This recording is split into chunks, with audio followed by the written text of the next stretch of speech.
Good evening, ladies and gentlemen. Welcome back to SFR for round number 10 of the Mexican Grand Prix. My name is Alti Indigo. In fact, no, it isn't anymore. My name is X_Indigo or Jamie, and alongside me, as always, is Oliver. Welcome, Oliver. How you doing?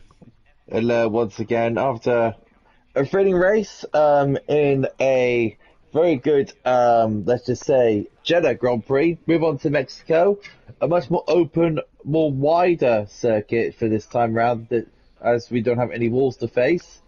It's going to be a fun one tonight. Really good track for racing, as we got Vettel onto the track, and yeah, going to be a fun one today. Real good fun race. Yeah, I hope so. And also Vettel, who is joining us here tonight after replacing Rogue Smithy, who unfortunately has picked up a race ban. And last season as well here in Mexico, he also picked up a race ban and commentated with me. So yeah, not the first time, unfortunately, for Rogue Smithy not taking part in Mexico, but hopefully he can get himself back on course. And yeah, those penalty points really did hurt him. After an unfortunate mistake back at the side of Grand Prix, we saw them both crash at turn 6 and turn 7, and it was a very tight squeeze indeed. And unfortunately for Rogue Smith, he took the blame after that one, after ruining both of their races too. And also, more controversy spiked in that race after Glock and both Williams had a better coming together as well, as after Glock claimed that both Williams were trying to get him out of the DRS, which is tactical team play, but it's also frustrated too as a driver who is trying to stay in the DRS while you've got two teammates trying to get you out of it and trying to prevent you winning a race, of course, or getting close. And it was Harry Kane who won the Saudi Arabian Grand Prix ahead of Hazara, who is not rated. I had a lovely chat with him. But, oh, Nathan! Oh! Did you see that? I did indeed. So the lap, I don't know if he's going to do the lap, but he's supposed to go do an out lap, another lap. So he's get the tires fully full up the speed. This track is a good circuit, but it does have its tricky parts. It's a very tricky one when it comes to setup, because you've got the first sector that's going to be fully rely on low downforce. Loads of two long straights, good for low downforce to get some top end speed. But as you go to sector 2 and sector 3, you've got the S's and of course the slow stadium section. Then you got the final turn, which requires a very loads of throttle input. So this one very, very tricky to master, the circuit, especially when it comes down to setup. I agree as well, because that middle sector can be very difficult. And here we are with Ramavaj in turn 1, turn 2 and turn 3. Nice rhythm. Oh, a bit of oversteer on the exit there as he tried to apply the throttle at a turn 3. Second DRS, so remember, one detection point for 2 DRS zones as we brake at the 100-meter corner. Heading this left-hander, and now right-hander we go. Just change direction very nicely there. Be very careful with the throttle input, because it's very easy to wheel spin coming into this double right-hander here. Very nicely taken indeed. A bit of wheel spin on the exit too. Now we head into the fun. In this middle sector we go, and let's see how it takes it at the back of the car. Wants to start, but it should be flat out through here. Let's see what he does. It's his right hander taking a wide angle to open up the corner and carry much of speed as he can. Now heading down towards the end of the middle sector, then braking just before the black box on the left hand side and hitting that right hander very nicely. As we come into this slow speed stadium section, it's very easy to lock up the front or go out wide, because you carry a lot of speed into a tight left hander. And now we're coming towards the penultimate corner. We've seen lots of people spin here in the past. Oh, pick up the throttle, they almost spun again, and it's a 16.3 for Ramavaj as the circuit continues to improve them with the low grip surface and the high altitude of this track too. It's very difficult to manage. I managed this last night. It's just, this circuit is a fun one. It is, but the thing is, it's all about the grip levels at this moment of time will be very slippy. You've got to really be very gentle with the car's steering input and throttle input. If you can master those two, the lap and the car will be with you at the same time. But again, this circuit has a character. You've got to really be gentle with the circuit. You need to be at this circuit friendship and not to be fighting against it. But here comes Vettel now, about to cross the line very soon into the stadium section. This is his first run in the Williams, being MDJ's teammate who picked up a third last week in Jeddah, and here comes Vettel now, P2, 1:16.8. Good lap there from NDJ, and let's see if Martin can actually get a top 10 tonight. Yeah, we'd be calling him Hulkenberg last season, and now we're calling him Mr. P11 as Berimi goes quickest with a 60.2. Martin has finished outside the top 10 in the last few races, but let's see what he does here tonight. I believe he did retire in Jeddah, but he's Oh, invalidated. invalidated, yeah. Where was that? The exit of turn 5, was it? He invalidated? Yes, he did, yeah. Exit at turn 5. And we've got Harry Kane making his way. Now, we know what Harry Kane does in qualifying. He likes to go for the same runs on a set of soft compound tyres. Here he is, though, about to blitz it. A 60.0, 2/10 quicker than his teammate Berimi. That's a good lineup, by the way. Both Red Bulls together, Berimi and Harry Kane, both been doing very well.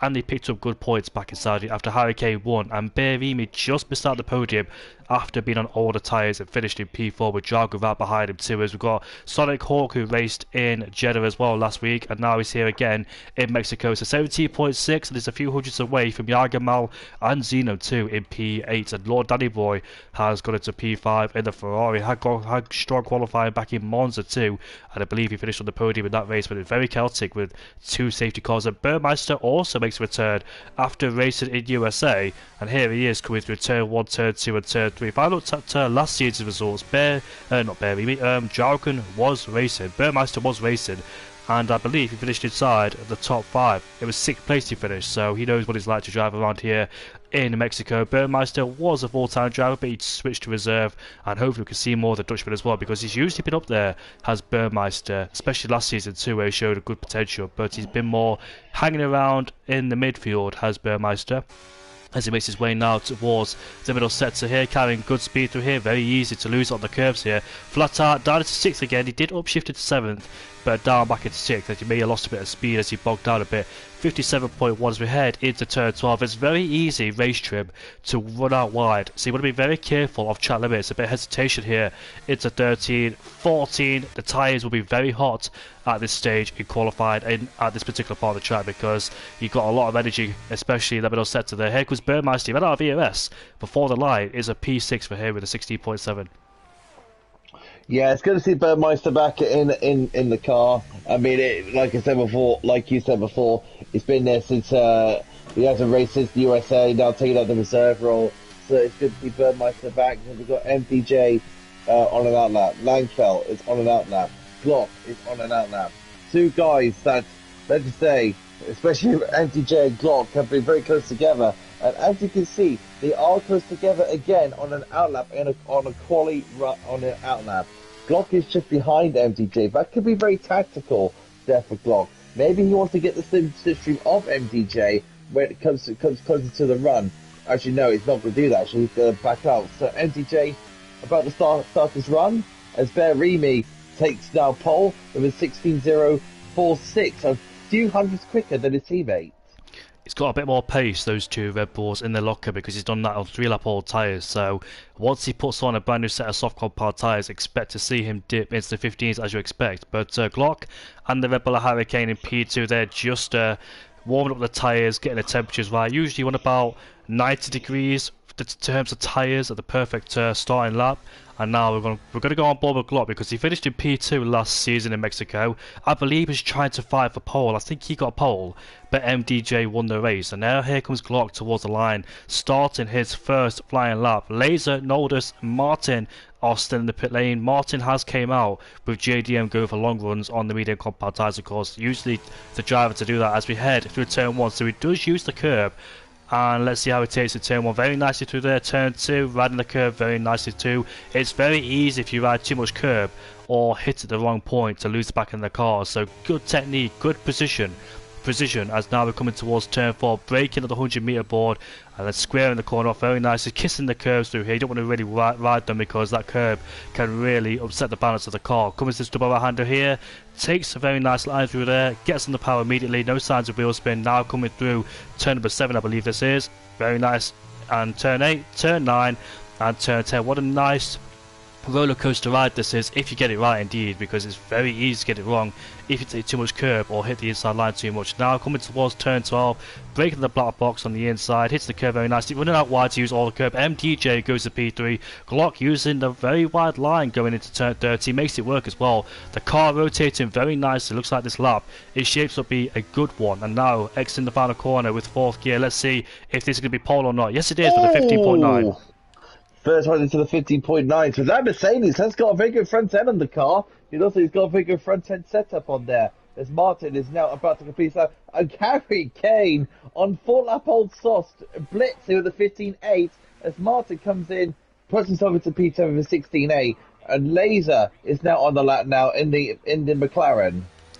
Vettel has spun coming out of the final corner and he broke his way too. He was 1/10 down in the middle sector, so Vettel looks like he struggled out there in the Williams. And MDJ's had multiple teammates this season. Laser out of turn 3, the back in the car just very loose. Laser hasn't scored a podium since the 3rd race of the season, and he was on a podium streak from the first 3 races, and after that hasn't got his way. But let's see what happens here in Mexico tonight. The back in the car wanted to step out again as he taken a very wide angle, and the back in the car just not live with it, unfortunately. So whatever setup he's got, he looks like he's very loose to the rear end, and be very careful not to lose the rear, especially through these corners here. But looks like no problems here at all for Laser in turn 11 in that middle sector. DRS enabled, the 3rd DRS zone at this track. Drago goes into P5 with the Alpha Tower, very good drive from him. And now coming towards turn 13 for Laser. Let's see what he's got at his disposal, and can he try and put himself among the rest of the field in the pecking order. And we'll see then. We've got an Alpine in front of us, but hopefully he gets out of the way. He won't get out of the way because he's about to start a flying lap, but I don't think it'll affect Laser too much. Here he is. Across the line goes P4. Competitive time there for Laser, only a couple of tenths slower than Harry Kane, so he's up there in the pecking order as Noldus is now on his outlap. Now he's just warming up the car as Smoke now goes up into P13 just behind Atlas Scopo, who actually set the same time. But since Atlas Scopo has set the time before Smoke did, Atlas Scopo will be ahead of him on time difference as he set the fastest lap, set that lap first. CT Nordis is currently on that lap, like you said, but looking at this though, I was looking at the wrong drive. I remember him racing back in Bahrain, and he finished inside the top 10, I think it was, after fighting with his own teammate and some others around him too. Did take part in each other, but he is back tonight here in Mexico. CT Nord is currently standing in the championship in 14th place, 2 behind Samid as well. So Samid, he hasn't really had a decent season other than that race win he had. In fact, he hasn't won at all. I think it was Ramavaj and Makit who won this season. But Samid, ever since this race, it looks like he's been very strong, but unfortunately in the last few races it's just gone downhill for him, and he hasn't really had the luck he has. I remember him in Mexico when he crashed out. Burmeister has improved but stays in P10. CT Nordis is about to start his flying lap then on board with the Aston Martin driver. Did lag a bit back in Bahrain, and his flashing light is showing, but he's using EOS. That's very strange indeed. So he is using EOS or KERS, as we make our way down into turn 1, turn 2 and turn 3. When the flashing light on the back of the car is showing, it means, as he validated there. Yeah, it's a validator. That's a weird one there, having the car sort of flashing there. It's a bit weird, but Vettel is starting his flying lap. No, it's not the Sebastian Vettel. It's, well, Vettel, if you want to say his name, Livettel. So yeah, he started his flying lap now, go through turns 1 into turn 1. Let's see how he copes his corners. Very nicely done. Takes a lot of kill on the first part, but takes the second part very neat and tidy. Let's see how he does now come on towards turn 4.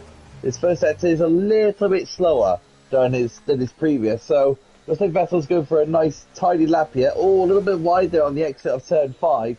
Lots of it going into the double right-hander. And let's see how he coats through the S's now. As he comes towards the S's now. Tucks the car in. Lovely. Now goes through the left, right, left. And the back of the car a little bit complaining there as the tyres, like you said before, does get hot. Goes towards the end of the lap, but that's when the oversteer starts kicking in. Goes towards the stadium section now. This one's probably one of the best stadium sections in the whole calendar. With the baseball stadium and then the podium and the fans. Takes a lot to curve on the inside there. That might cost a bit of time through there. As he goes into the final turn, into the master corner and he aborts. He aborts the lap. Yeah, he feels like it wasn't a great lap time, unfortunately, but majority of drivers in the pit lane know this is going for his second run, and this time the rain light or the flashlight is not on his car there. So that was quite weird in the first run, whether it was a visual glitch or not, I'm not quite sure, but he was definitely using battery down that straight. Glock is on his lap too, and Martin, so both Mercedes had came out rather early compared to others, but it is an easy track to validate, so if you do validate your first run, you've always got time to go for a second run on the same set of soft compound tyres, but it depends where you validate, because you validate in the last sector, it's very hard to collect up ERS. You've got to be essentially stationary by braking and accelerating at the same time to try and harvest that battery back, because you don't have a lot of it. Look at Nordis, 25% here, so if you validate towards the end or in the middle of the sector, then you have a very hard time trying to generate battery. I know that because it happened to me before, where during the later stages of qualifying I validated my first run and had to go for a second run with no EOS, and here comes Nordis towards the line. He goes into P10, so he sneaks himself into the 16.7 club and just on the fringes of the top 10. Then we've got Martin, who's about to start or is on a flying lap, as Mackie did join the session then, so he bugged my spectator menu view. Martin 4,000's up in the first sector, and look at that, 50% EOS used already in the first sector. That's how much this track is a killer for EOS as well, and that's going to be very tactical during this race as well. How much EOS are you willing to use in the early parts to pull away from your rivals? Hurricane's coming in on pole ahead of Glock. Bearimi's in P3, so both Red Bulls, considering they've done 3 or 4 laps of the same set and still got more pace to offer, it's going to be very exciting to see if Hurricane could continue his good form ever since Jeddah. Oh, he bounced over the curb a bit, but got away with it, did Martin, as he was 3/10 up in that middle sector. Those 3/10s could put him up to P8, depending if he can find more time in this last sector. But it looks like he's shaped up to be a good lap time, but loses the backhand again. He's in the pit lane. Wow. Surprised there for Martin. I don't think he doesn't have time now to go for another run, so that's him done for qualifying. Glock is a little bit slower on this lap. He's only 500s down on his best. So he needs to find 2/10 of a second to beat the Red Bull of Hurricane. That's the target he needs to beat. Indeed it is, but Martin, I wonder if by gaining 3/10 he lost it by bouncing over the curb at turn 12 and lost all that time. Yeah, possibly. Hence why he's in the pit lane. But what's Glock going to do in this middle sector? He's found some time as Glock, but is he enough though to dethrone Hurricane from pole position? Watch out for Hurricane, watch out for Bearimi. They've both got some really good pace here. What can MDJ cook too? What about Dragon in P6? He's also had some decent pace this season. And here we are with Glock taking a very wide line through there as he makes his way towards the checker flag. It's pole with a 56. And let's see what Hurricane could do. He's currently coming towards turn 1, so we won't see him for a while. But Bearimi though is further in the lap, heading through the middle sector here. What's he going to do? He's currently a few hundreds up in the first sector, taking it very nicely through turn 9 and turn 10, I believe it is, or turn 10 and turn 11, as we head through turn 12. A 10th up again in his middle sector. But he's validated. He took too much curb on the entry. Way too much, unfortunately. The later bumps himself up to P4. Draugen is in P3 now. Keep an eye on Draugen, because Draugen's in P3 for the race, so let's see how he gets on with MDJ. He's about to complete the lap. DJ then, as he makes his way now towards, I believe, the stadium section, because I'm on board with Hurricane to see what he can do. As Smoke has moved up into P8 in the Haas, and now we've got Hurricane. MDJ is coming towards the line. Now let's see what he can do. It's only P6 there for the championship leader, but Hurricane is improving once again, and he might take pole away from Glock. Only needs to find a bit more time in the final sector as Hurricane, but a brand new set of soft compound tyres with all the grip he has, he should be able to do it as they make our way now towards the final corner. What's he going to be? P1. Wow. Hurricane is going to be a man to watch tonight for his second win in 2 weeks. That's a very competitive time there from Hurricane. That's going to set himself nicely for the race. Vettel P12. That's not a bad lap there from Vettel to reserve. Not doing too bad there. Is Glock on another lap? No, he's going to go in the pit lane, but I say because he already completed a flying lap, a full flying lap, so he won't have the energy to go again. But Yagamal is coming towards the line now. Let's see what lap time he can do in the Haas. P13, unfortunately for him, but he started outside the top 10 or in 8th, 9th in Jeddah, but actually picked up a decent result. So let's see if he has the race pace to do it all again. But Jargon, great qualifying once again. This man has been on form. Has the AlphaTauri driver done a fantastic job through this season as well. As you can see, Jargon there revving it out in the pit lane with the Honda engine. But after what race was it? I think it was Baku when he finished in P4. He's been on form ever since. But I did see him in the first race qualify P3 in Spain.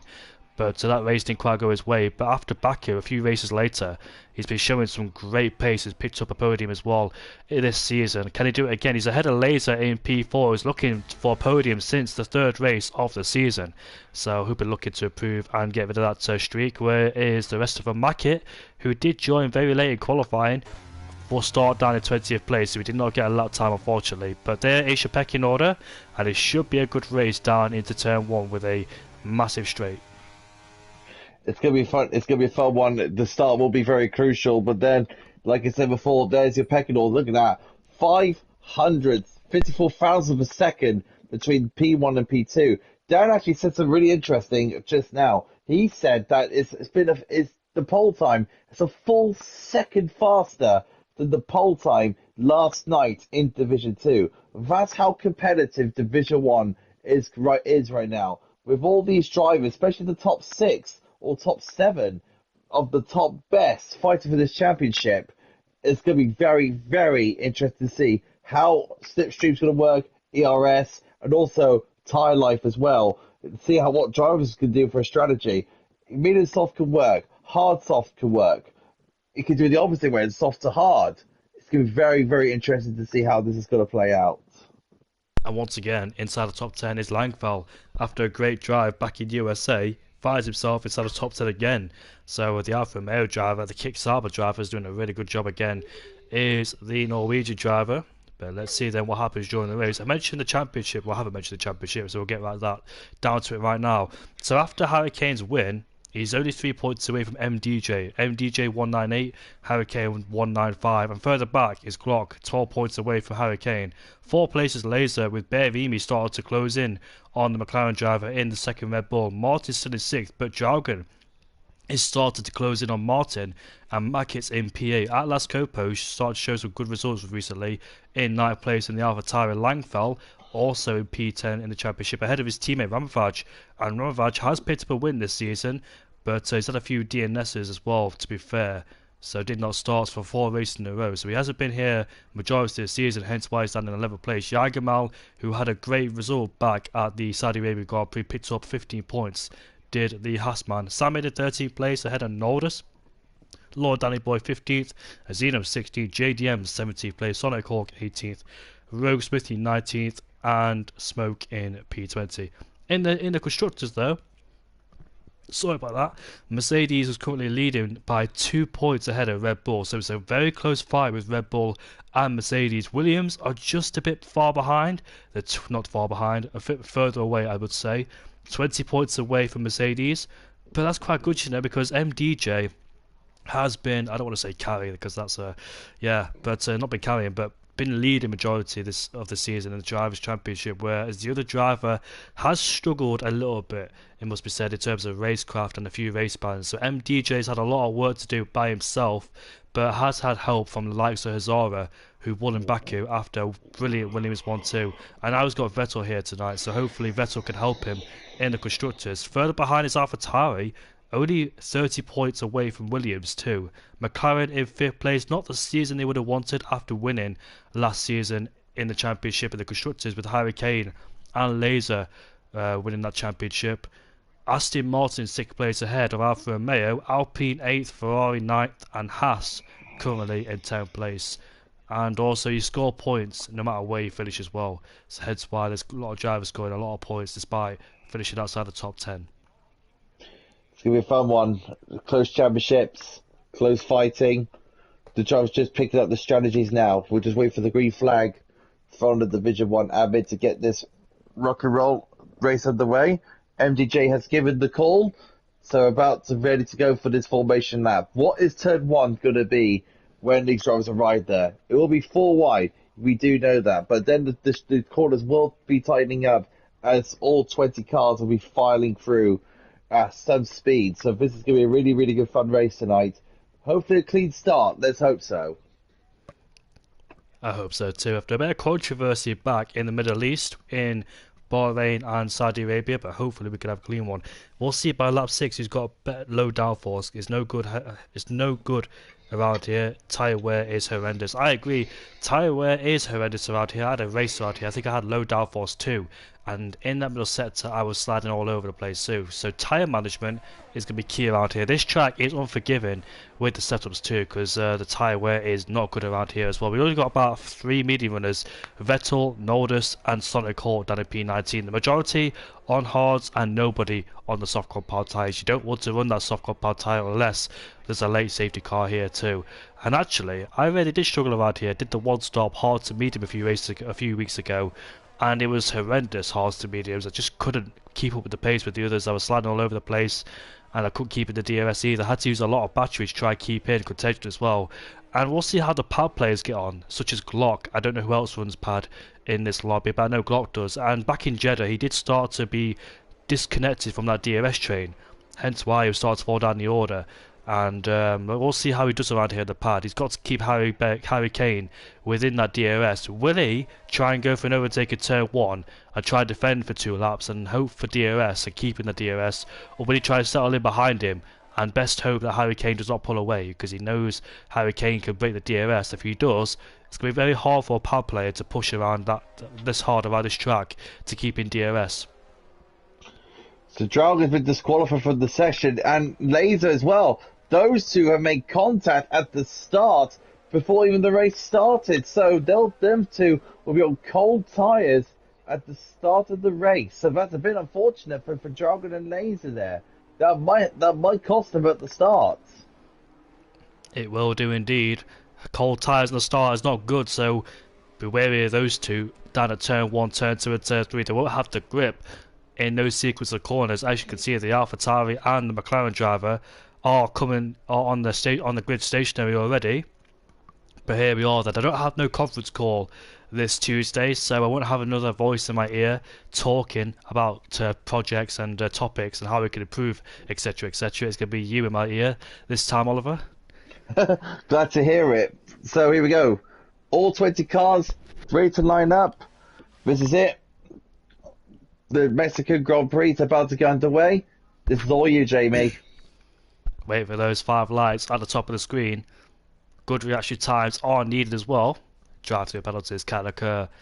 I don't think we had a drive-through penalty for quite a while around here in SF4 for jump starting, but it can really ruin someone's race unless the safety car comes out. The 5 lights are taking a while to flick on, but the lobby restarts itself and sorts itself out. Hopefully we can get going in a few seconds time. There are the lights, 3, 4, 5 lights as the engines rev here in Mexico. And we are away for the Mexican Grand Prix. A bad start from the AlphaTauri Dragon, already down to 5th, now 6th place, 7th place, 8th. So he's lost about 5 places there from start to 3rd. Big disadvantage, side by side, Harry Kane versus Glock as we head down into turn 1. The Williams being attached in the background with Martin, who hasn't really got going at all. He's still at the finish line. Here he is, Harry Kane versus Glock into turn 3. Glock has the inside line. Will he push out Harry Kane out wide? He tries to, but now they remain wheel to wheel out of the corner then as we head down into turn 4. They're still side by side. There's a spin in the background. That's Atlas out of the race. The VSC has been deployed already as Glock takes the lead of the race ahead of Harry Kane. Bare is in P3. But what's happened down there? The AlphaTauri of Atlas is out of the race. I saw McLaren, who spun as well in the background. That must be JDM.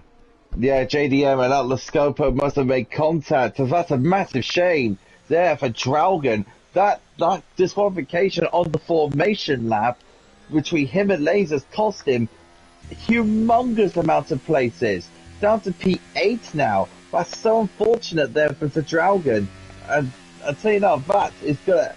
He needs to get the tyres warmed up, back his mind frame, and he'll be back up in no time. Risk is in the way, and MDJ is caught. Look at that. MDJ is caught Ramavar's sleep and gets the inside line and gets the place. Well done to MDJ right there.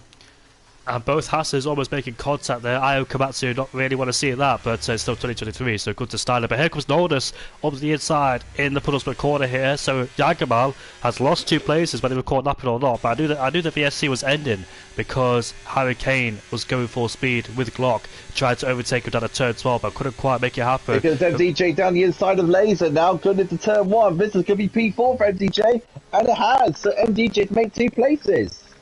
MDJ there seems to have difficulties in qualifying, but in terms of race pace, seems to have that underway. We've got yellow flags down there. Is that Vettel who spun? It's Burmeister in the Alpine who spun, unfortunately. He's dropped down into P18. Not quite sure if he made contact with anybody, but unfortunately he is down now into P18 as Martin is in the pit lane. I'm surprised if he made contact with anybody because he didn't even get off the line with the rest of them else. Maybe his lights were on longer, or his reaction times were not that great. But it is lap 2 out of 36 then, so DRS should be enabled. And next game, we might have DRS enabled after the first lap, so that could be very interesting. Let's bring the drivers closer. I'm about to say, that'll bring so much fun. But also, in the factor in this race, and we haven't talked about this yet, is time penalties. This track is very, very, very known for time penalties, especially the first sector and the third sector. Well, technically the second sector, really. But so, really, time penalties will be a big, massive factor in this race. Let's see how far the drivers can get through 36 laps without getting any warnings and time penalties. And DRS is now enabled as both Red Bulls continue to put pressure on the Mercedes ahead of us, which is Glock. Glock, who's won a race back in Bahrain. And here comes Nordis on the Haas of Smoke, who's dropped into P10 then. And here we are with the Alfa Romeo. Ramovaj tried to put pressure on Laser. Laser looks like he's struggling a bit for race pace there as JDM's been overtaken by Lord Daddy Boy. They go wheel to wheel now into turn 1, turn 2 and turn 3. Let's see who gets out ahead. Out of these two, it looks like Lord Daddy Boy has the inside line and the racing line for good measure and sneaks his way past. No DRS on the straight, of course, because it's before the final corner with one detection point for 2 DRS zones like it is in Canada and Hungary, I believe it is. I think I'm right with that one. Yeah, you are, You are. And Hurricane continues to follow, then the DRS will be activated on this middle sector after turn 11. DRS is now enabled to keep Hurricane in contention of Glock. So Glock, after 2 laps, is not able to pull away and break away from that DRS train. So he's going to have to bear with Hurricane and Berimi in P3 for the time being in this first stint. Just keep them at bay. And Vettel making moves. He's put a move on Mackett up into 13th place. He goes at turn 12. And they've been attached a bit. They're on the medium compound tyres of Sonic Hawk and Vettel. I believe Sonic Hawk made up a load of places. He started down in P19 and he's up into P12 as Mackett is in the pit lane then, so I'm not quite sure what's happened to him. He's on the hard compound tyres, he might have a bit of front wind damage, and Hurricane's right behind Glock, but not going to go for it in turn number 1 as both Hasses swap places yet again. Yakima is ahead of his teammate Smoke, who are on the same strategy as Mackett. Let's see what he does in the pit lane. Does he change his wing if we can find him?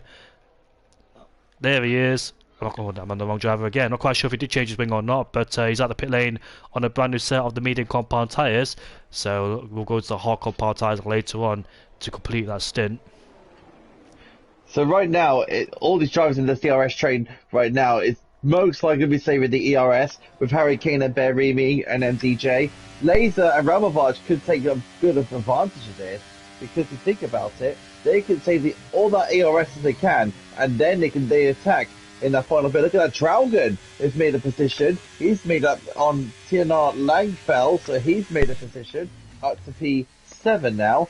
MDJ is literally all over the back of Berimi as they come to DRS Zone 1 once again. Let's see how this will plan out. Is Harry King going to take Glock, or is he going to wait to the second DRS zone? We're about to find out.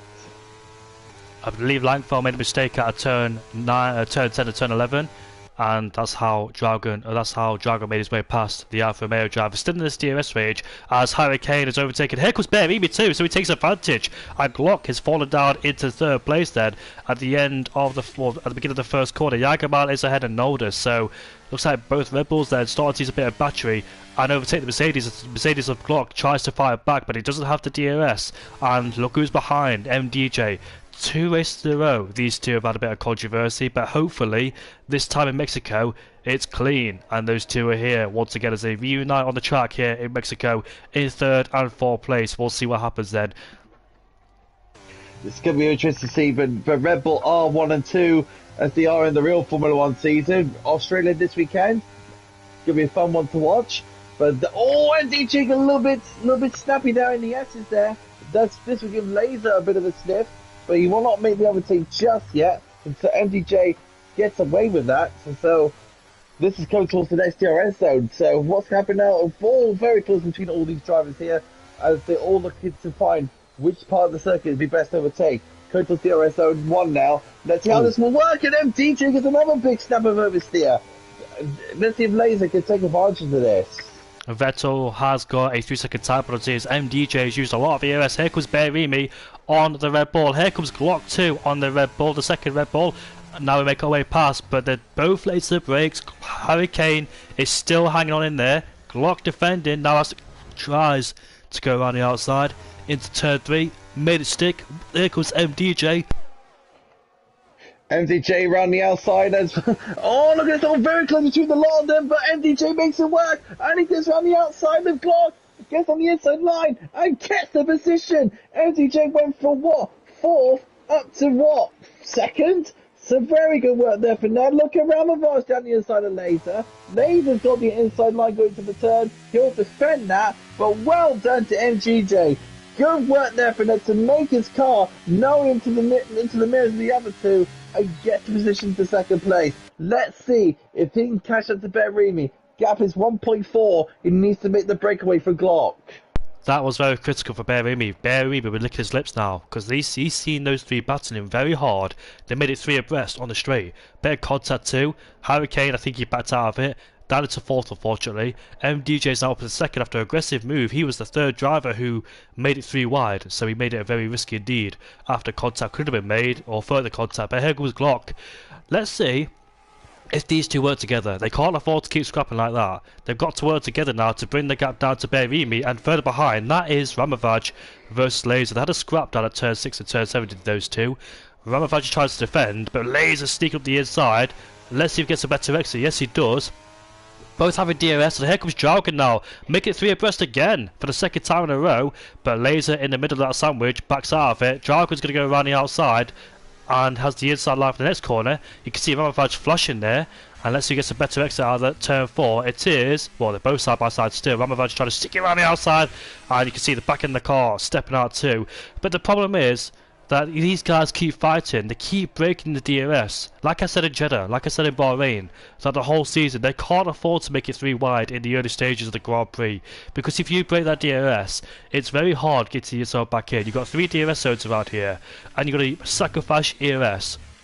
And also, if you sacrifice ERS and you don't make it in the DRS zone, you're going to have a very hard time of trying to regenerate that battery. Smoker's gone out wide at turn 12. Not quite sure if he was fighting with Nordus and Langfeld at the time being. But Dragon's 1.1 behind. These guys are risking it, fighting it very hard in the early stage of this Grand Prix. There's yellow flags down there. I think Sonic Hawk has had a bit of an issue. He's spun, I think. Yes, he has. Out of turn, I think it's 14. Hurricane has overtaken MDJ's up into P3 now, ahead of the Williams driver. Ramavage is back ahead of Jargon. But these guys keep on battling like this.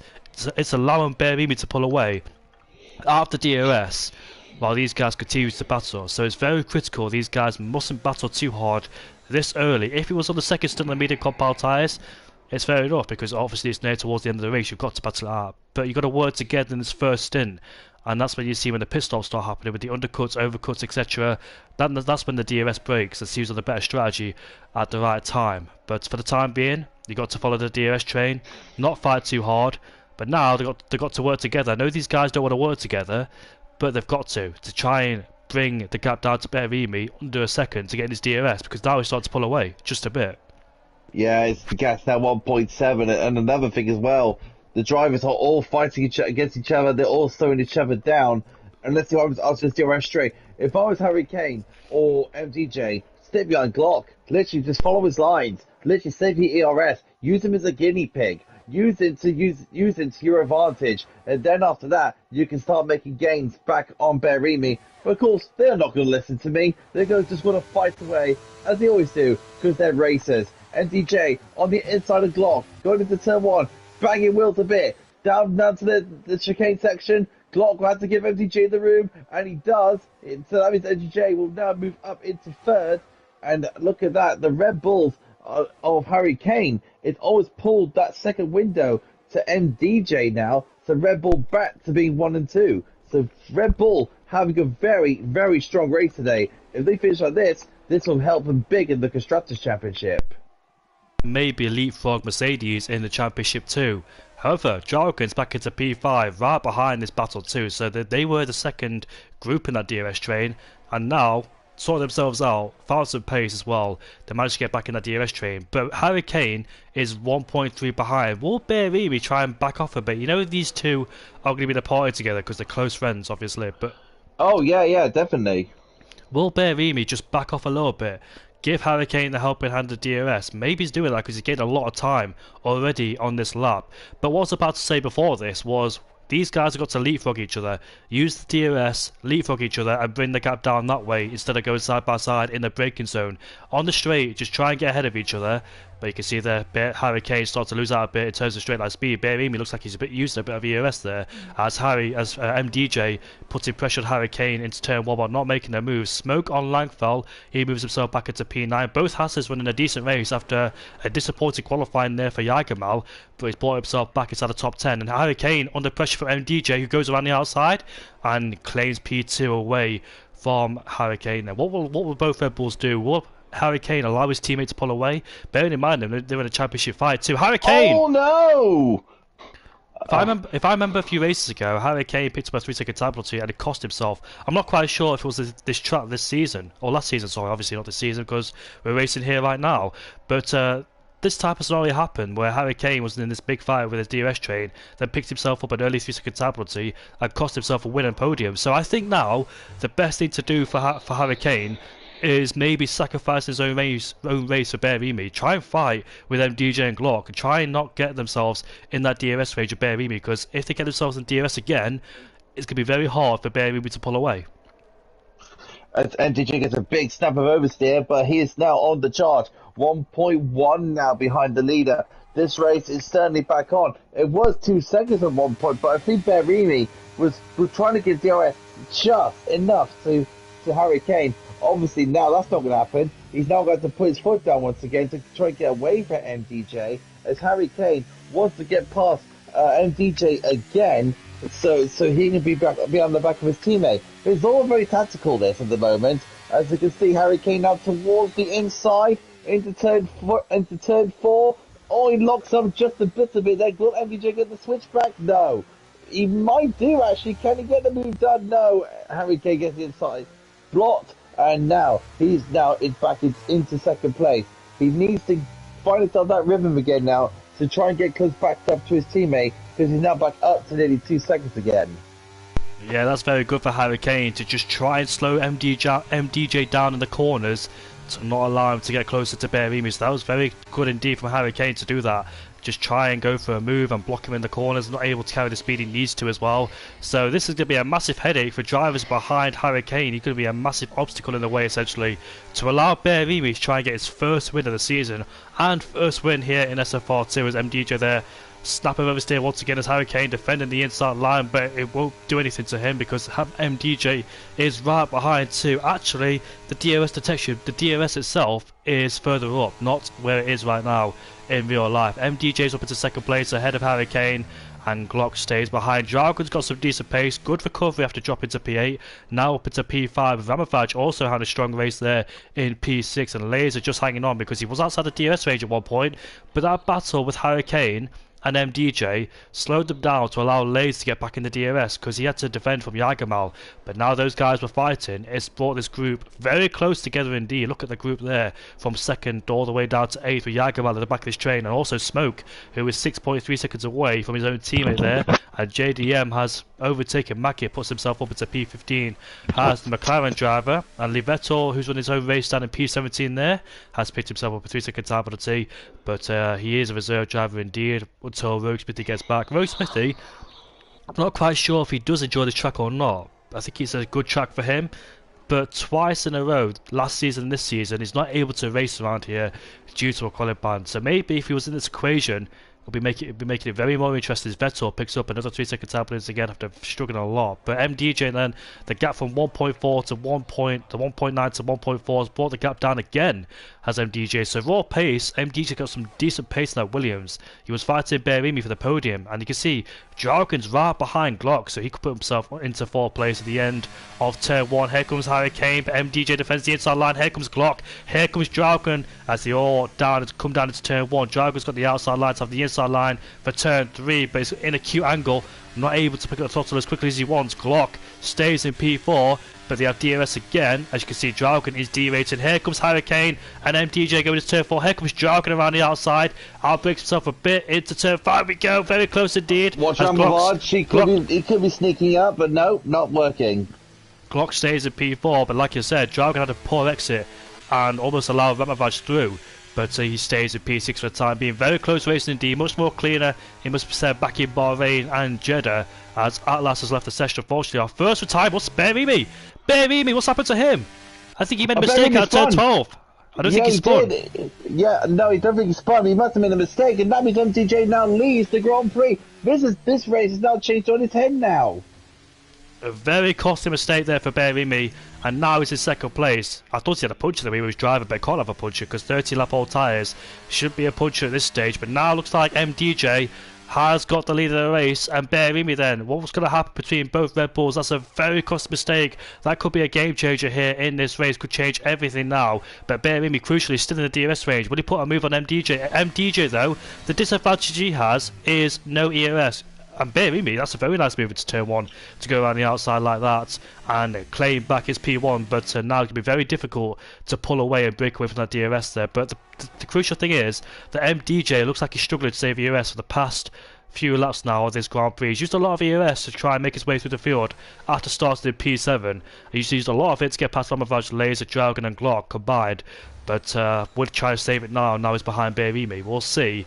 But that mistake there for Berimi, luckily he didn't get a penalty for cutting the corner there at turn 12.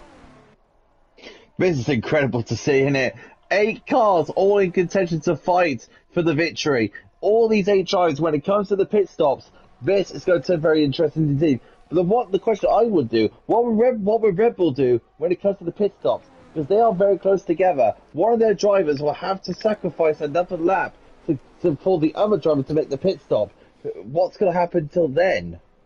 We know Hurricane sacrificed his race back in Baku when he stayed out there, allowed Berimi to go in the pit lane. And that was actually Berimi's first race for Red Bull too, so he actually had the first choice, whereas Hurricane was the Championship 5. But in this race, I would give priority towards Berimi because Hurricane has got a 3-second time penalty. MDJ now is about to make a move on the Red Bull, but he doesn't, he backs off for the time being. But yeah, like what I would do for team orders now, I know Hurricane's fighting for the Championship in P1, but he's got a 3-second time penalty, and he won't gain anything unless those guys ahead of him or behind him will get a 3-second time penalty, which is likely, because at a track like Mexico it's very easy to pick up penalties. But Berimi then should have first choice and first dibs on strategy, so the most favoured driver in the Red Bull team right now, it is Berimi. So right, MDJ, he's in the DRS of Berimi, but again, like you said before, he's got an ERS. He needs to lift, he needs to coast. Literally, use Berimi as his tow truck. He needs to use him as an ERS battery saver. He needs to charge that battery. He needs to stay close to him. All those lines he's doing right now are perfect. He needs to keep behind that DRS of Berimi so he can charge that ERS, and then he can charge him more when he gets to the pit stops. And then you have a good strong chance towards the end of the race. But here we go, towards the last corner now. Any pit stop movements at lap 15? No. I think all these drivers will probably be pushing towards the soft tyre towards the end of the race. But let's see what MDJ is going to do here. I think he's going for the move. He is. I would have done that. I would have stayed behind, but you never know. That's MDG for you. He wants to lead the Grand Prix. Oh, both Red Bulls made contact, and Hurricane's pushed his team out. Oh, he spun! What is going on in the Red Bull camp there? Hurricane pushed his team out of the way, gave him no space into turn 3. Is that frustration entering Hurricane's head? I wonder. That is so controversial. That is. Oh, he's left. Wow. So, both Red Bulls, he's down as a P19, as the timer sheet sort themselves out. Has he left or not? His car was ghosted. He's actually stayed in P2, so he hasn't left. No, he's still in. Yeah, he's still in. Oh, my word. That's so controversial. Wow. I don't know why he's done that, though, because, like, is he frustrated with Berimi, his own teammate? Did he not? He can't have been. He can't have been. He was in such a fantastic position. Harry Kane, yes, he's got the time penalty, but anything can happen after the pit stops. Oh, but it's so frustrating for Berimi. It could have been his first SFR win. But we don't know yet. We had to wait to the pit stop phase because all the drivers will still have to box yet. So who's going to go to the mediums? Who's going on to the softs? As now, MDJ still leads the Grand Prix. What's Draugen going to feel like now? Because Draugen is in this race for the podium now. As we got MDJ and Harry Kane fighting away. Oh, there's going to be loads of tensions in the OWR camp, I tell you that for a fact. Because they, like you said, those two are close friends. Some debrief in the Rebel camp for sure. Do you know what? I want to point something out. Because we saw a bit of lag, because Harry Kane fell down to P19 on the time machines, and he was ghosted too. I think he may have had a bit of lag into turn 1. And we watched this guy's fight in 12, 13, 14. Norris, Burmeister, and Xenom handling their own scraps. They've sorted themselves out now with Vettel right behind. But Harry Kane could have a bit of lag in turn 1 to turn 3. Maybe the way he was driving is like Berimi didn't exist. So I presume that on his screen, Berimi may be further up the road, and Berimi was actually in turn 1, turn 2, and turn 3 when it happened. So I don't think, because the way Harry Kane was driving, he just drove like it was his normal racing line. Like, no lift off the throttle whatsoever, carried on going into turn 1, turn 2 and turn 3 normally. So it could have been a bit of lag on both ends here, because we did see Harry Kane just drop down the order, then back into P2 as he was a lap down. But it could have been one of those. I don't think Harry Kane would have done that on purpose. He's not the type of driver to do it either. Even when something bad happens, he keeps it calm. So I don't think he would have done it on purpose, for sure not. Yeah, I think that could be the case because MDJ once again on the Red Bull, overtaking what's Glock doing. Glock is playing a smart game here. He's led these two fight here and then literally saving this ERS. He's playing a very, very smart game here as Glock. This ERS will play very good dividends going to the very end of the race. I like Glock's strategy here. Very much like it. Indeed it is. MDJ is derated, so he's not saving the ERS.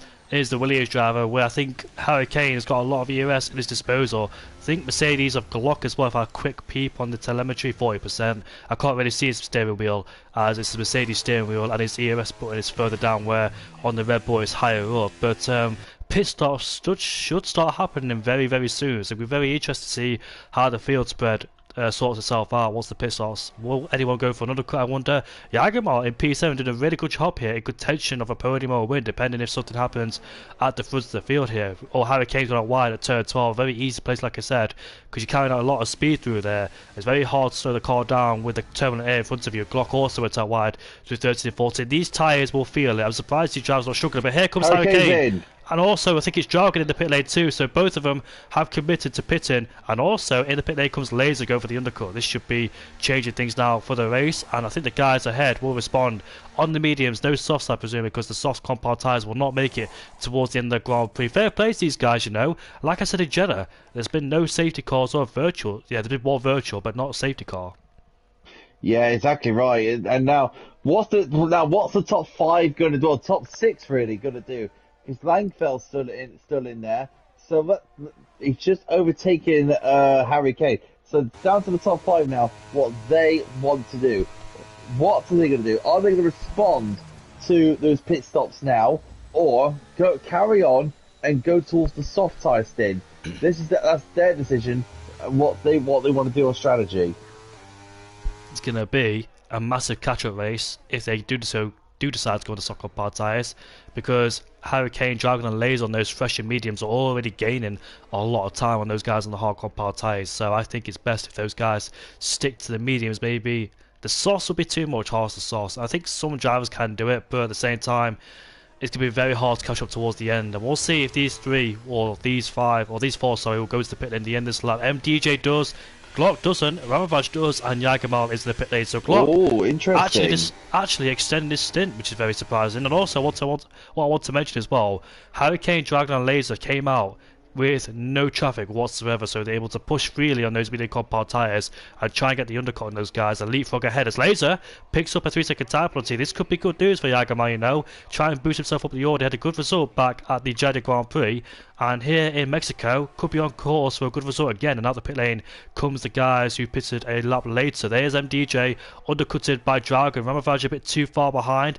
Ramavaj actually undercuts Laser, and Jagamar is in P9 as well. So Jagamar has come out the pit lane, yes, so Laser's undercutted him, and Laser all over the back of Ramavaj. His tyres need warming up, but crucially stayed ahead of him. Ramavaj does have the DRS in the back of MDJ, whereas Dragon goes down the inside or around the outside of Hurricane. Dragon's in a good position here, you know. He's the leader now, net leader of this DRS train. Is he the net leader of the Grand Prix now, when Langfeld, Berimi, and Glock pits? So that's a very interesting to see. Glock is about to come towards the pit section now, so he's most likely going to stop. As these guys are coming through the S's at some rapid pace on these medium compound tyres. Glock's going to come in now. No. What about Berry? But Glock stayed out, so he's probably pushing for the soft tyre. That's going to be very interesting to see come towards the end of the race. Is that a good idea though? Dragon's all over the back of Langfeld, so he's starting to lose a bit of time behind his fellow Norwegian driver. Berimi is in the pit lane after a great race, but unfortunately got tagged by his own teammate. And here comes Hurricane on the back of Langfeld. There's no way Langfeld can defend this, going to accept his fate, essentially not in the same race as these two. And these two fly past, but actually Langfeld is still there, by the way. No, he's not, that's the wrong driver. There comes Hurricane on Dragon, down into turn 1 we go. And Dragon stays ahead of the time being, but MDJ now, by staying there 1 lap later in comparison to these two, has lost a lot of time, but will 1 lap difference tyres make up the deficit he needs to try and catch the guys ahead? Will Dragon and Hurricane pull away now from the likes of MDJ? MDJ has still got to overtake Langfeld in these slow speed corners, so MDJ is going to try and find a way past quickly without making contact in these slow speed corners, and if he can't get past before turn 7, it's going to be a long journey behind in the middle sector. We're going to lose a lot of time because Langfeld does not have the grip to this middle sector to push at the same wavelengths as these guys on the front set of tyres. You can see MDJ had to lift through there to not make contact with Langfeld. He doesn't have the grip or purchase in that middle sector. Now MDJ is coming through. Now here comes the Alfa Romeo of Ramavaj, tries to go around the outside. And why is the Langfeld backside? Because it was 3 abreast, but Langfeld knew he had no reason to make contact with these guys whatsoever, so he had to back out of it and stayed in PA. Jagermal got past 2, benefited from that too, and Laser did too. So Langfeld lost 4 places there in the space of 1 corner. Glock is in the pit lane finally as Dragon sets the fastest lap. So Glock is going to be behind Jagermal. So Glock is going to be behind Jagermal and possibly Langfeld. He is! Glock's behind Langfeld. That's not good news because Langfeld is on 20 lap on hard tyres. That's not going to be great news for Glock there. He's going to be stuck behind him during the middle sector if he does not get past the Alfa Romeo quickly. So pitting 1 lap later, has it cost MDJ and the rest behind? Because Dragon and Hurricane's got a big gap. I think Glock's overtaken Langfeld, he has, up into turn 4, I believe that is. Yes, he has. Up into P7, but he's not too far behind his train, actually. And he's got fresher tyres, too, so I expect him to fall down further behind. But in a few laps' time, Glock should be able to try and get back in our DRS trade. But let's have a look at Ramavaj MDJ. The gap is 3 seconds. It's going to be very hard to make up 3 seconds because Dragon can use Hurricane as DRS. He knows Hurricane has got a 3-second time penalty. They're on 1 lap order tyres. Will that make a big difference towards the end when these guys will start trying to hunt them down? But we'll see. Ramavaj is running a decent race again, it must be said, in the Alfa Romeo, making moves. He's up in the podium now. He's also won a Grand Prix this season, back at the Hungarian Grand Prix. So he is a race winner, is Ramavaj. Now he's got MDJ, Laser and Jagermal all over the back of him, with Glock in the rear too. 1.6 behind as Langfeld is in the pit lane. And Hurricane has been overtaken by Dragon. Up into P1 he goes. And MDJ is about to do the same thing on Ramavaj. He puts himself up into P3. Berimi is ahead of Noldus. It's a shame for Berimi actually because he had a really good pace. But that tag in turn 1 did really cost him. I don't think there's no way back from there unless there's a safety car. He's a bit too far behind. Is the Red Bull and Berimi to try and make an impact in this race, try and get himself back up there as the rest of them have DRS each other. But like I said, Dragon in P1 can use Hurricane as a DRS provider and try and leapfrog each other ahead of each and try and stay and provide that gap over P3 and P4 and P5 and not get those two in that DRS train either. So, as it stands, MDJ is sort of closing slowly on Hurricane and Dragon. We've got about, 11 laps to go now. Almost 11 laps to go. We're a few laps away from 11. My maths is so great, I know. It really isn't. So, what we're looking at here. So, MDJ is 2.7, so he needs to close that gap down very soon Let's see what Harry Kane's doing with Draugen. He's going down the inside of it. He's going to retake the lead once more. So that they're using DRS on each other. Now the gap's now 3.1 now. Remy, fastest lap of the race. You could just see him just about on the main straight. He's what? 5.2 behind this group of cars. So right now he looks like he's sort of out of it in terms of having a very good result. So all down to if Dragon Harry Kane can sustain that 3.2 second advantage over MDJ, and MDJ gets another podium for this season. Mr. Consistent when it comes to podium, I might add. As Burmeister retires in the pits. So no safety car will be deployed. But MDJ, I saw him weave on a straight left and right twice. I think he's trying to say to Ramavaj, don't overtake me. We have to fight P1 and P2. We have to get towards them. And the longer you fight me, the more you delay my chance of closing the gap down and trying to get in the DRS. The gap keeps hovering about 2.9 to 3.2 seconds. Looks like MDJ is quite quick in the corners, but he keeps derating the straights. So that must indicate it's got a high downforce setup. As Ramavaj there in P4 was close to overtaking him, but didn't. If MDJ didn't weave, I dare say Ramavaj would have got past. But MDJ looks like he was frustrated with the Alfa Romeo continuously trying to fight him. And Drago's right behind. What's happened there? I was just about to say, because Burmeister retired into the pit, and that Alpine is sort of not ghosted. Look, the Alpine's not ghosted. That Alpine is not ghosted, so the Red Bull and the Alpha Tauri almost went straight into the back of the AI'd Alpine. That was very, very close to becoming a big accident. Luckily it wasn't, because that could have ruined their race dramatically. A retired car ruining someone's race, how ironic. But yeah, MDJ is not able to bring the gap down as much as he wants. Drago's in a really good sweet spot here. He's using Hurricane as DRS. As long as these two don't fight each other and the breaker zones go wheel to wheel all the time, it should stay as stable as that gap right there, 2.8 to 2.9. But yeah, he's quick in the corners as MDJ, but on straight he's losing pace as he's derating, losing battery down that straight as well, as Ramavaj is still right behind him, not able to bring that DRS behind the Alfa Romeo. Jagemal doing a great job once again in the Haas P5 once again. I think he raced in Baku, but didn't quite have the result he would have wanted with Laser in P6. And Glock has finally joined this battle. I haven't talked about him for a few laps, but here he is, right behind Laser, about to make a move. He's on the freshly medium compound tyres, of course. And Drago's ahead of Hurricane. He puts himself up into P1, but now Glock's arrived on the scene. Could provide a real headache as Ramavaj is up into P3 ahead of MDJ. I think if these two were together, also leapfrog each other too, not fighting braking zones, leapfrog each other with the DRS. There is 10 laps left to go, but the gap's still at 2.9. They're not able to bring that gap down, as Ramavaj has DRS again on this second straight, and Glock's now enjoying this fight on the fresher medium compound tyres, so a P3 may be handy for him, we'll see. But Hurricane and Dragon, ever since they made that pit stop, they broke away from the rest of the field, and thanks to the likes of Langfell, who held up the rest of them too, really compromised MDJ in the corners. Obviously it's not Langfell's fault, it's not obliged to get the way, he wasn't doing anything wrong of course, but MDJ would be very frustrated about that, because it lost him a lot of time. Exactly right, and Ramavaj paid massive dividends to his teammates as well. The OWR guys in the chat are very, very happy with their two drivers at the moment, P1, P2.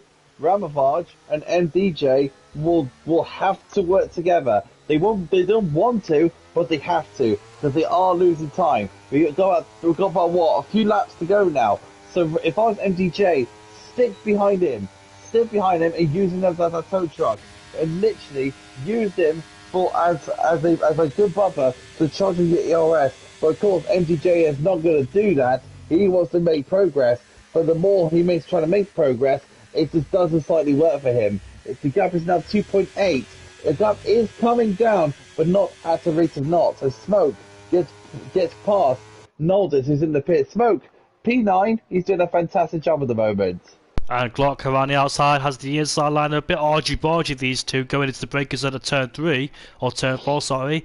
But Glock is ahead of Jagemal, and now he's right behind the Alfa Romeo and the Mr. Williams driver too, so this could be a good battle going on. Noldus has picked up a 3-second time penalty. He's in the pit lane, presumably to go for the fastest lap of the race on those soft compound tyres. No safety car just yet though, and bury me, poor bury me and down in P8. Do you know what? I would have lost my head if I was in his position there. But he's doing a great job in P8. The gap's stabilised. He's 4.3 away from Laser. Laser is dropping out the DRS range of Jagermal too. So Laser looks like he's struggling just a bit. It's Glock. Oh, Glock! How's that? What's happened there? Glock has gone past Ramavaj. I don't know how he did that. It must have been Ramavaj making a bit of a mistake. Because look at that, the gap is sort of, the DRS is broken now between Ramavaj and MDJ, with Glock now in between them. So now, this is going to be turning very interesting. Can Glock get past MDJ? No, because Ramavaj is now ahead. We've got a yellow flag. Who's that for? That's for Vettel. He's had a spin in the exit section, so he's okay. Gap now 2.2. Is MDJ going to close in fast enough to close up to the top two? Are we going to see some race-ending fireworks come towards the end of this race? Dragon could be under massive pressure now. MDJ has been released, and already the gap's gone down to 2.1. So he's been off the leash now, thanks to that mistake from Ramavaj. We're not quite sure if Ramavaj made a mistake or Glock tapped the back of him because he's on fresher tyres. But however, regardless of what happened to him, MDJ's been released now and going to start putting pressure on Dragon and Hurricane. So it could be a three-way fight or two-way fight for first place. And here comes Glock on Ramavaj. I think he has to wait for turn 1. Does Glock, because he had DRS. Ramavaj had DRS and was able to re-overtake him. Glock's on the fresher tyres. You can see that MDJ is starting to be released now, and Mer is starting to struggle. Not starting to struggle, sorry. Atlas is putting. Sorry, I can't even speak now. As here comes Glock on the back of Ramavaj. Should be an easy move with the DRS, and here comes Hurricane again on Dragon. Vettel's in the pit lane to put on a bonus set of soft compound tyres, and here we are then with the Williams in the way. Glock is up into P4 with a ghosted Williams there, disrupting some people's eyesight going into turn 1 and turn 3. Ramavaj stays in P5, but Glock now, he's got the DRS for the second straight. Can he catch MDJ and cause a massive headache again? He's on 2 lap fresher tyres, and that could make a big difference too. So we'll see if Glock can catch MDJ for the podium potentially. Yeah, I agree, because Glock has got 2 lap old fresher tyres. Can I mention too that the longer that Williams could really hurt MDJ, because he could give Glock DRS in the middle sector coming up now. So of course that Williams is ghosted, so that's not helping MDJ at all. That's helping out Glock, because if you think about it, he's going to get more. There you go, DRS enabled for Glock. He's actually going to help out not his teammate. That's helping out his rival. I don't think Vettel is actually helping here. He's causing a headache for his teammate. This is bad news for MDJ here, because he wants to make progress, but Glock's making progress sticking behind the Williams. How ironic there. That the Williams is helping out Glock, even though they're big rivals. So Glock actually being helped out by Williams. As you can see, Glock has got DRS now, and it's going to help him because there's 2 DRS zones coming up, and Glock's going to be in the second before turn 4. This is going to be very interesting then. MDJ, actually Vettel, has really hurt MDJ, but benefited the other team of Mercedes.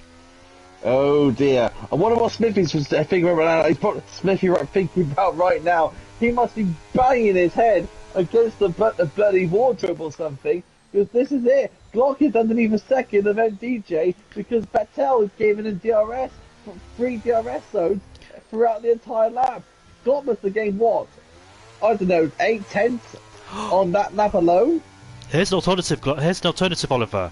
That Williams and Vettel could help MDJ bring the gap down towards Dragon. It could give MDJ DRS and bring the gap down to those two. So it could hurt him towards Glock, but benefit him towards first and second. Is that a Williams tactic there? Have they done this on purpose because he was in the right place at the right time when he came out of the pit lane?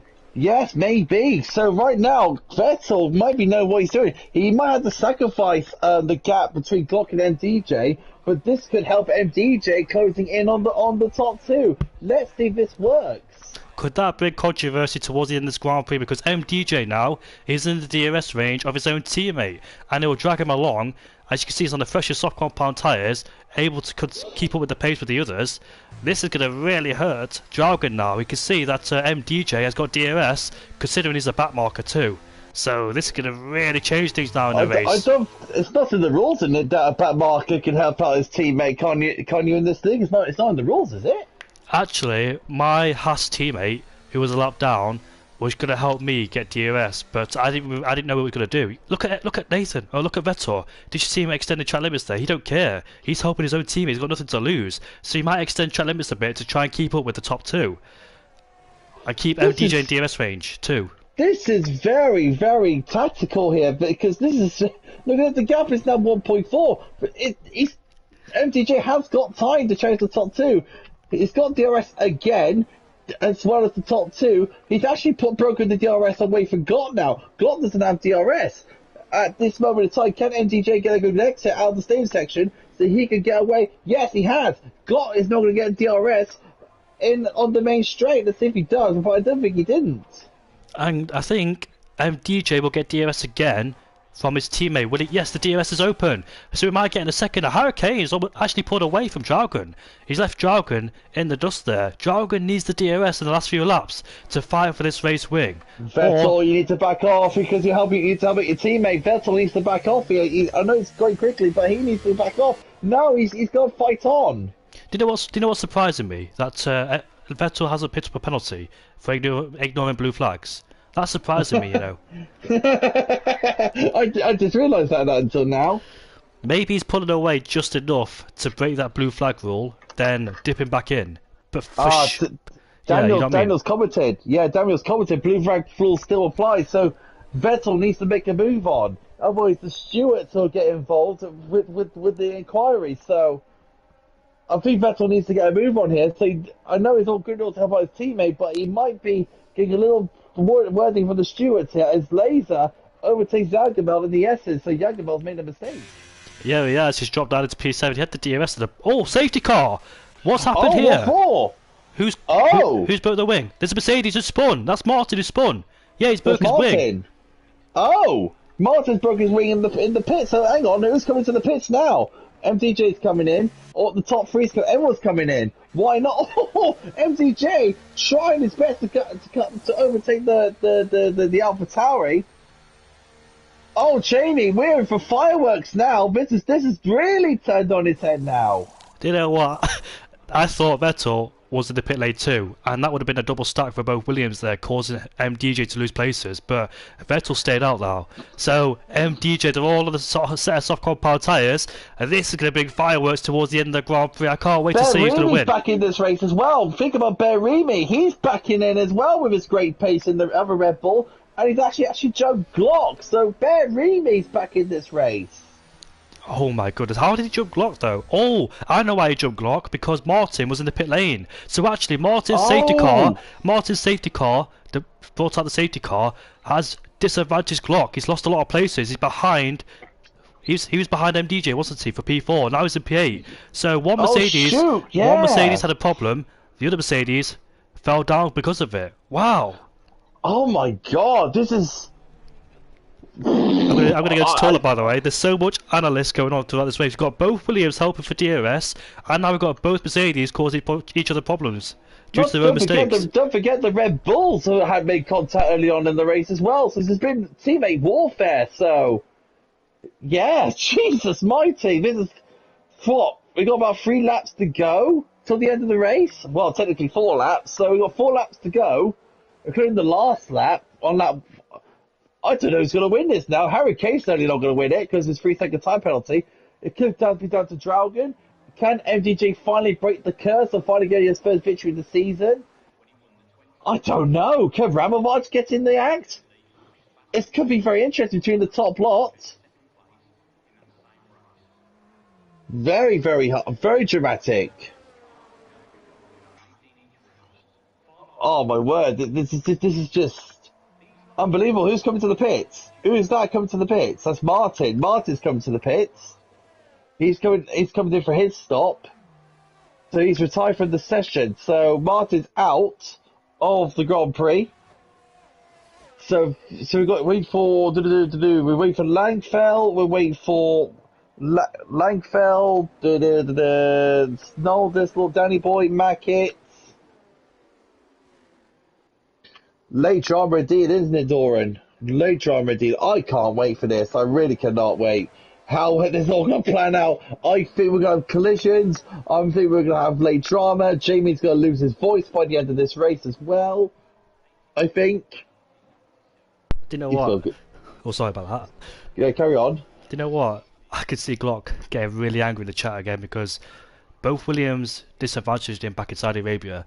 Now it's happened again in Mexico. If it's not Rogue Smithy, it's Vettel. Jesus mighty.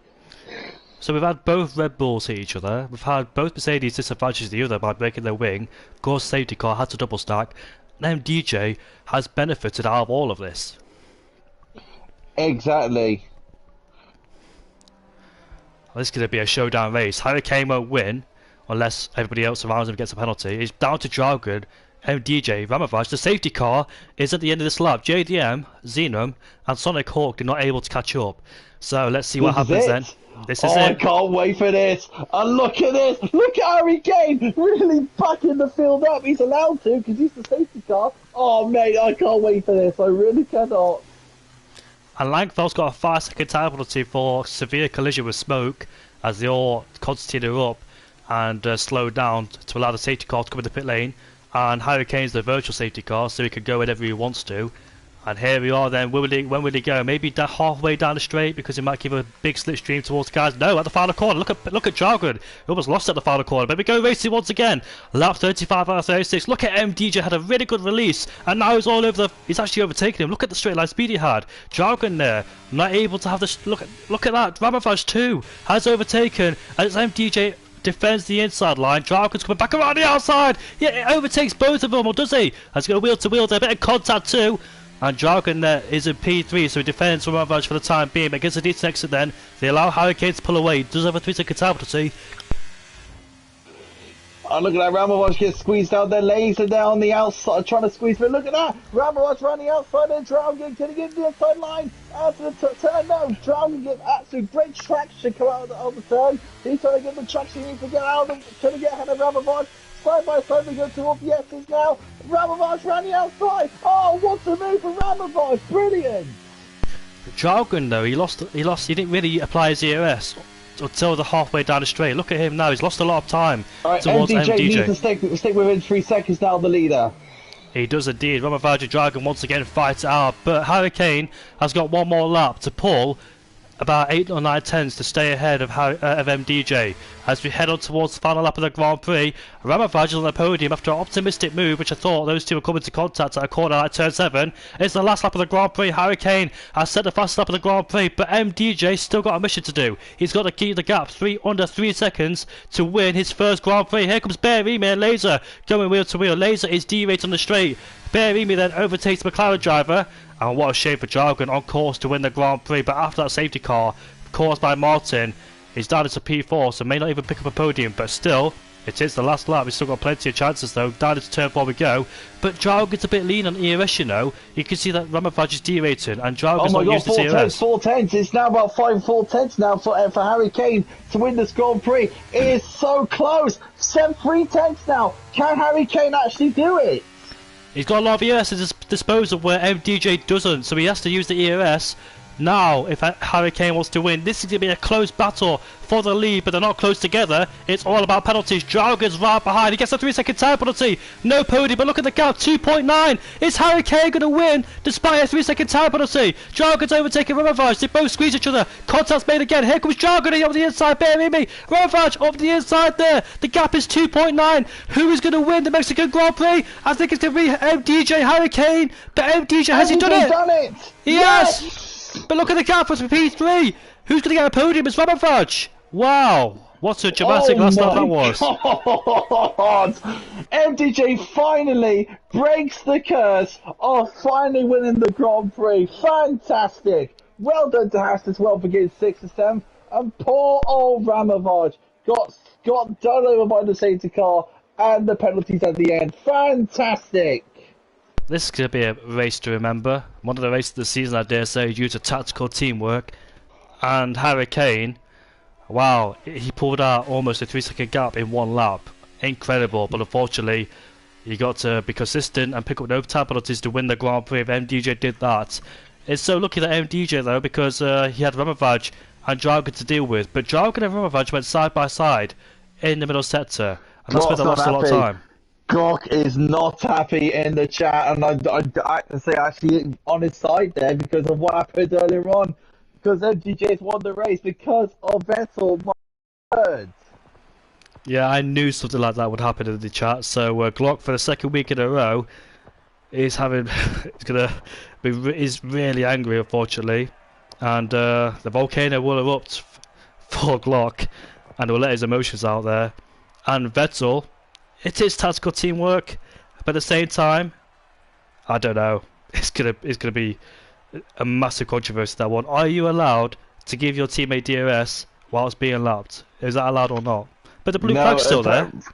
I don't know. It's FIA for you, but MDJ wins only just. Kind of say shout out to Bear Remy as well, because he actually got spun out by his teammate and then battled back to P4 when that safety car came out. So well done to Bear Remy. Red Bull still pick up a 2 and 4.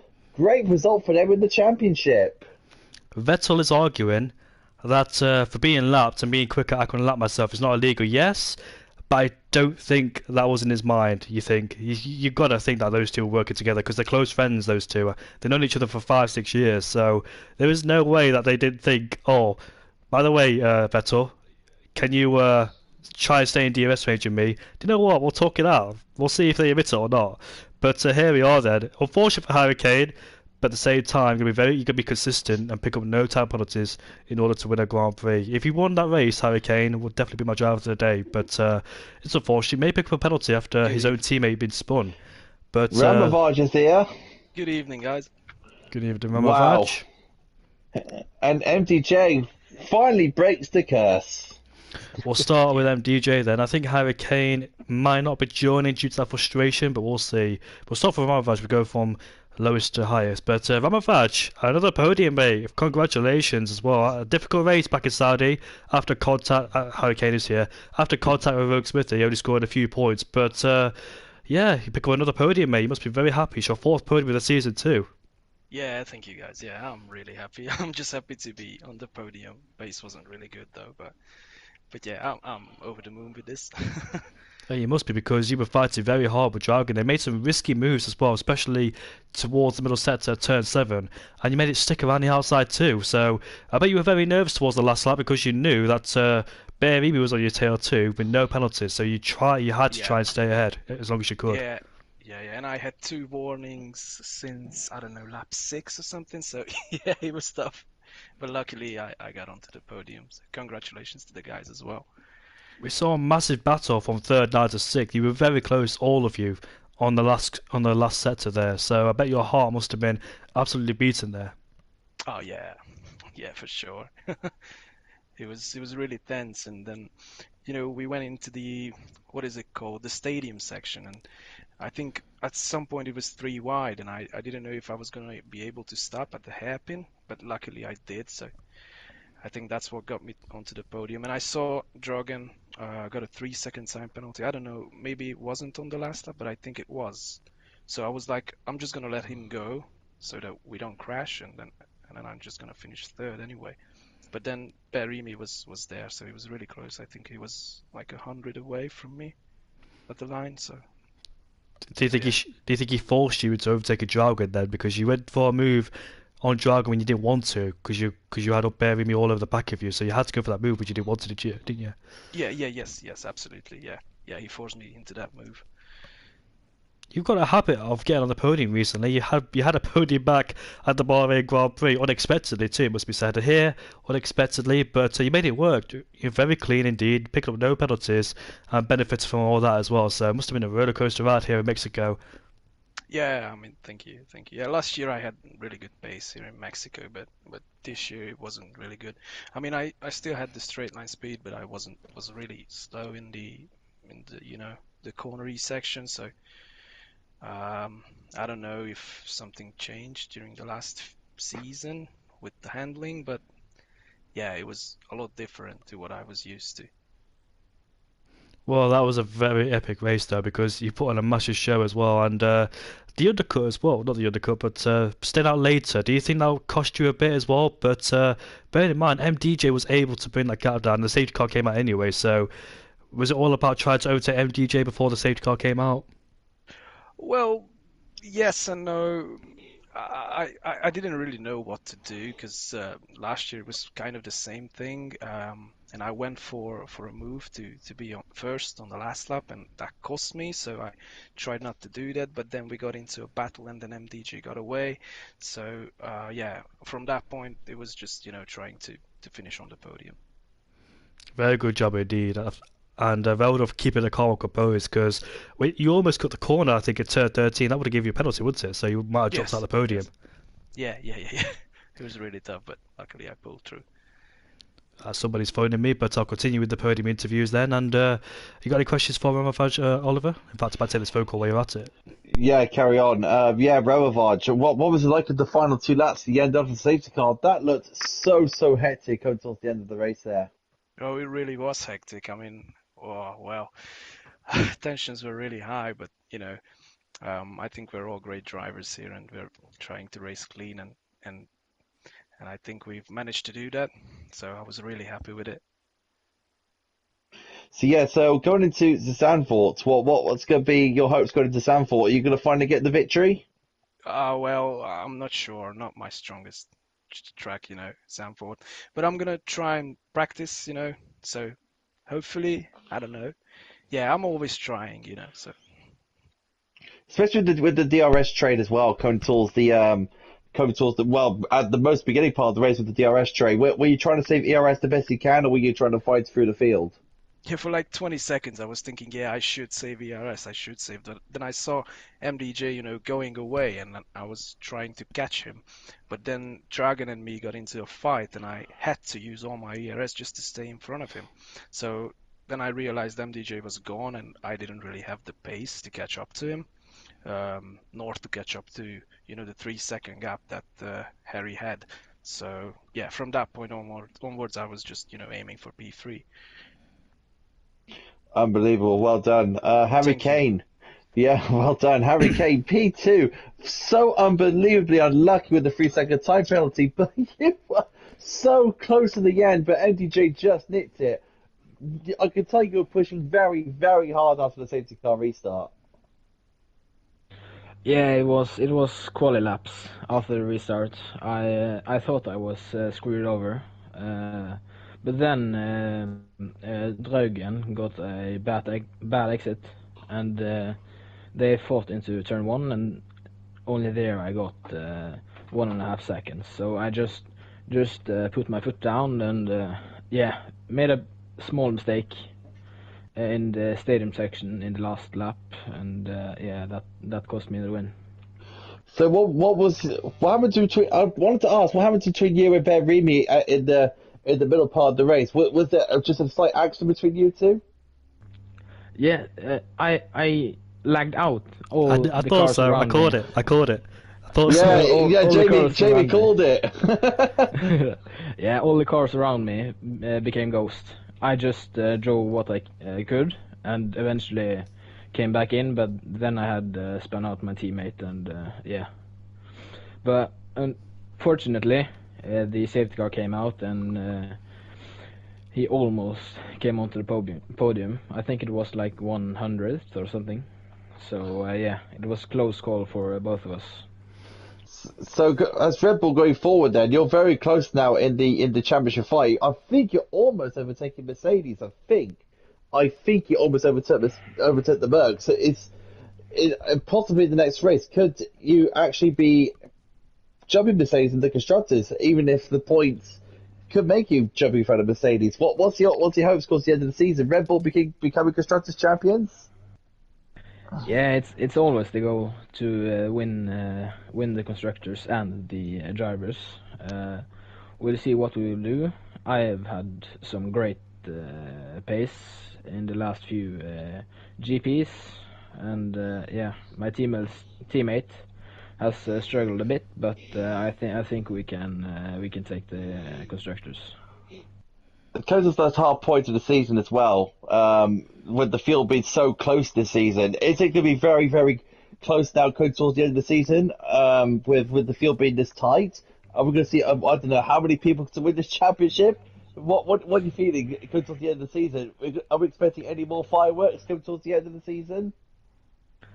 Yeah, definitely. I definitely think maybe half the grid can win a Grand Prix at one stage.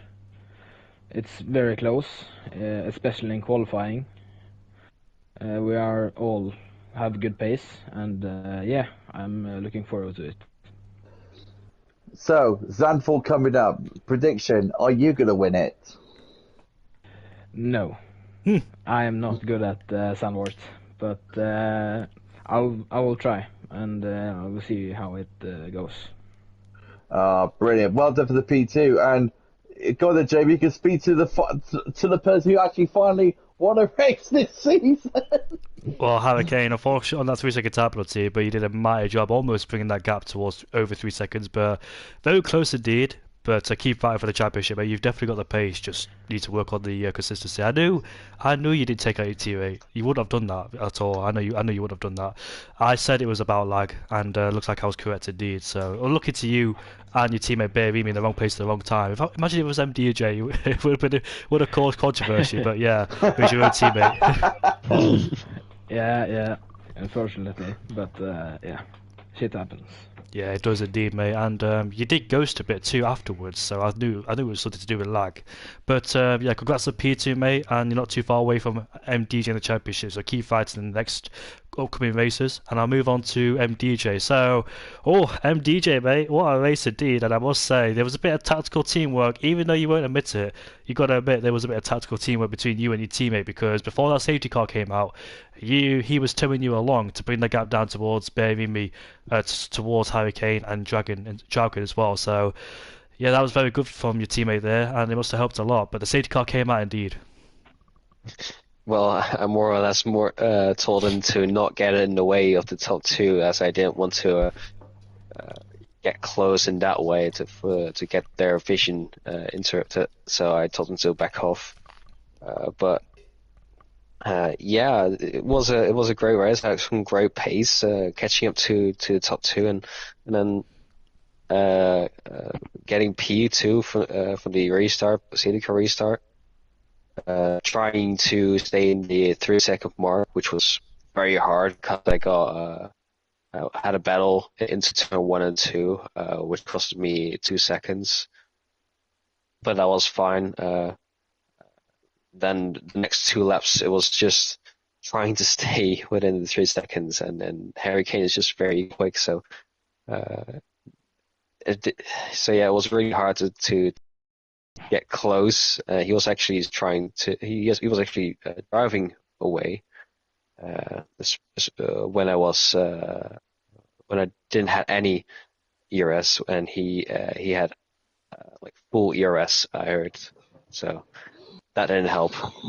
But at the end, I won. So.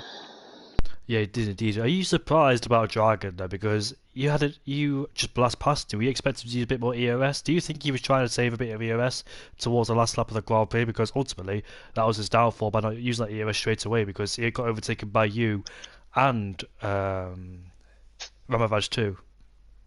I was surprised with his straight line speed. Yeah, but didn't know he was not using any ERS, but I was even more surprised that he was going for a dive into turn 1. So, yeah, who knows? Yeah, because once you disposed Dragon and Ramavaj too, you were able to pull away. That was a very crucial point as well, because if they continue fighting you, you wouldn't have been able to try and bring that 3 second gap down or stay within that 3 second range as well. So that was very lucky for you not to be continuously fighting with Dragon or Ramavaj. But you finally got your first win of the season though, so you must be very happy, and you finally pull away from the championship in second place as well. You still lead the championship by 3 points, but due to this win, you'll extend the gap as well. So you must be finally relieved to get your first win of the season.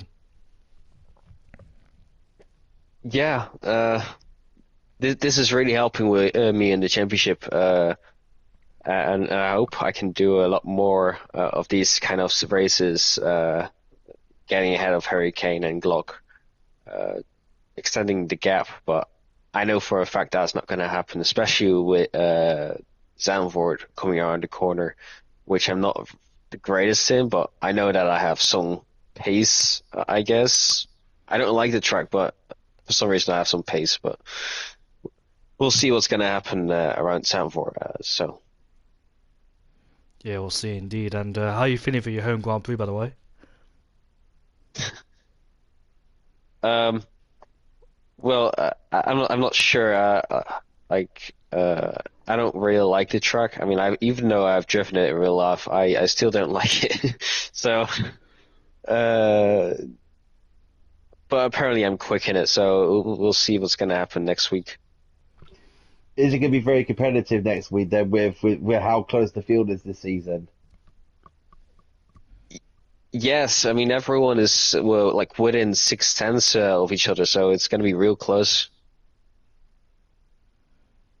Narrow circuit as well, so it's going to be very, very tactical how it all plays out. As an example, it's not very much an overtaking circuit, so overtaking moves will be very, very controversial to see the least how it all plays out.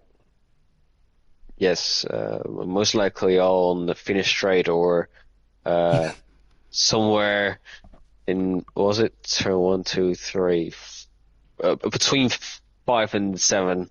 There'll be some overtaking. That's very interesting you said that, because usually it's down at turn 1 or turn number 11 at the end of the second DRS zone, so that's very surprising you said that, because nobody really goes for it there, unless obviously it's towards the end of the Grand Prix. That's where you see the action. But what a Mexico Grand Prix that was fantastic race indeed. Good tactical teamwork from both Williams, even though MDJ said that Vettel didn't want to put pressure on the top two or interrupt the top two, it must be said. But to be right off the Mexico Grand Prix, and Jordan's back for Zandvoort at 7:30 on Tuesday at the same time next week with me and Oliver. But enjoy the Australian Grand Prix this weekend. We all know that Verstappen might win. Well, will win the Grand Prix, but you never know. Congratulations to Max Verstappen winning the Australian Grand Prix, by the way. Congratulations to him already. Yeah, indeed. And we'll see you all next week on Tuesday at 7:30 for round number 11 at Zandvoort.